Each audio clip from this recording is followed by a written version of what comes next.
પ્રાર્થના સંદેશ ન્યૂઝમાં આપનું સ્વાગત છે। સુરતમાં એટીએમમાં રૂપિયા ઉપાડવા આવતા લોકોની મદદ કરવાના બહાને પિન ચોરી કરી રૂપિયા ઉપાડી લેતી ગેંગના 2 સાગરીતોની ધરપકડ કરાઈ।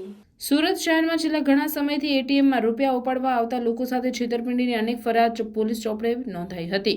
ઉધના પોલીસે ગેંગના 2 સાગરીતોની ધરપકડ કરી છે। પોલીસ તપાસમાં હાલ ડિંડોલી અને પાંડેસરા પોલીસ ચોપડે નોંધાયેલ 2 ગુનાઓના ભેદ ઉકેલી કાઢવામાં આવ્યા છે, જ્યારે અન્ય ગુના ઉકેલવાની શક્યતાના પગલે પોલીસે બંને આરોપીઓના કોર્ટમાં રજૂ કરી રિમાન્ડ મેળવવાની તજવીજ હાથ ધરી છે। આરોપીઓ પોતાના મૂળ શોખ પૂરા કરવા આ પ્રકારની છેતરપિંડી આચરતા હતા, જ્યાં આરોપીઓ પાસેથી 30 જેટલા એટીએમ કાર્ડ, એક બર્ગમેન મોપેડ, 2 મોંઘા દાટ મોબાઈલ સહિતનો મુદ્દામાલ કબજે કરી વધુ તપાસ હાથ ધરી છે।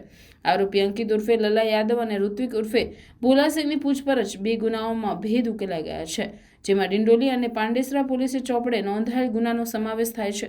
આરોપીઓની પૂછપરછમાં છેતરપિંડીથી મેળવેલા રૂપિયાથી નવી નકોર મોપેડ અને મોંઘું દાટ મોબાઈલની ખરીદી કરતા હતા, જે આરોપીઓ પાસેથી 2 મોંઘી દાટના મોબાઈલ અને 1 મોપેડ પણ કબજે કરવામાં આવ્યું છે। ઝડપાયેલ આરોપીઓ નશાના પણ આદિ છે, જે બંને આરોપીઓની હાલ ધરપકડ કરી વધુ તપાસ ઉધના પોલીસ ચલાવી રહી છે। પ્રાર્થના સંદેશ ન્યૂઝની તમામ લેટેસ્ટ અપડેટ્સ માટે ચેનલને હમણાં જ લાઇક, શેર અને સબસ્ક્રાઇબ કરો।